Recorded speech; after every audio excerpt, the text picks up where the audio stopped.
So அடுத்ததாக பார்த்தோம் அப்படின்னா ஒரு ஆணாக இருக்கட்டும் பெண்ணாக இருக்கட்டும் அவங்களுக்குள்ள ஒரு கான்வர்சேஷன் வர்றது வந்து அடுத்த கட்டமாக நகர்த்தி கொண்டு போகிறது பார்த்தீங்க அப்படின்னா சுக்கிரன்றது எதிர்ப்பாலின ஈர்ப்பு. ஸோ இந்த மாதிரி கிரகங்கள் இருக்குது அப்படின்னா டெஃபினட்டாக இவங்களுக்குலாம் காதல் வயப்படுவாங்கன்னு சொல்லலாம். ஸோ இன்னும் கொஞ்சம் சீக்ரெட்டாக சில விஷயங்கள் சொல்கிறேன். பொதுவாக வந்து நம்மளுடைய ராசிக்காரங்க எல்லாருக்குமே தெரியும். நான் கிரகம்னு சொன்னால் கூட சில பேருக்கு புரியாது. உங்களுடைய ஜாதக கட்டம் எல்லாருக்குமே தெரியும் இல்லையா? அழகாக எடுத்து வச்சுக்கோங்க. நான் சொல்கிறக்கூடிய இடத்துல உங்களுக்கான கிரகங்கள் இப்படி இருக்கா அப்படின்னா இதை நீங்கள் ஐடென்டிஃபை பண்ணிக்கலாம். ஓகே, நமக்கு இப்படி தான் லவ் மேரேஜ் நடக்கும், இப்படி தான் சீக்கிரம் மேரேஜ் நடக்கும், இப்படி தான் லேட்டாக மேரேஜ் நடக்கும்ன்றதை நீங்கள் ஐடென்டிஃபை பண்ணிக்கலாம். ஒரு டிப்ஸ் கொடுக்குறேன். அதாவது மீன ராசி, இது நான் சொல்கிறது வந்து எப்படின்னா ஆண் ஜாதகத்தில் உங்களுக்கான சுக்கிரன்.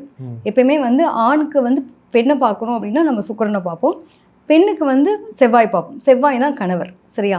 ஸோ இப்போ உங்களுடைய ஒரு பையன் இருக்கான், இப்போ என்கிட்ட ஜாதகமே பார்க்க வர்றார், மேம் எனக்கு வந்து எப்படி அமையும் அப்படின்ற மாதிரி கேட்குறாரு அப்படின்னா அவரோட ஆணோட ஜாதகத்தில் அந்த பெண் சொல்லக்கூடிய சுக்கிரன் எங்கே இருக்குது அப்படின்னு பார்க்குறோம். ஸோ சுக்கிரன் எடுத்துட்டோம் அப்படின்னா ஒன்று மீன ராசி, மீனம், மேஷம், ரிஷபம், இந்த 3 இடத்துல சுக்கிரன் இருந்தாலோ, அதே மாதிரி பார்த்தீங்க அப்படின்னா கன்னி, விருஷகம், துலாம், இந்த 3 இடத்துல வந்து உங்களுக்கு சுக்கிரன் இருந்துச்சு அப்படின்னாலே கண்டிப்பாக இவங்கெல்லாம் அந்த காதல் சம்மந்தப்பட்ட விஷயத்தில் சிக்காத ஆட்களே இருக்கவே முடியாது.